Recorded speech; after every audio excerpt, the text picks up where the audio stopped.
ఇదిగిదిగో నా రాముడు ఈడనే కొలువుండినాడు,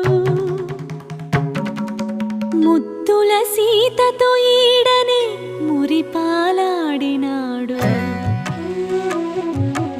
ఇదే సీతమ్మ తల్లి ఆరేసుకున్న నారచీరే, ఇదే రాముడు కట్టుకొనగా పులకించిన పంచే.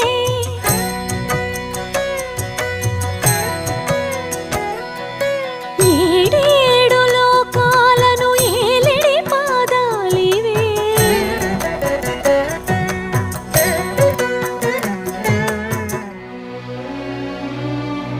మాయల బంగారు లేడి మాయని గురుతులివే.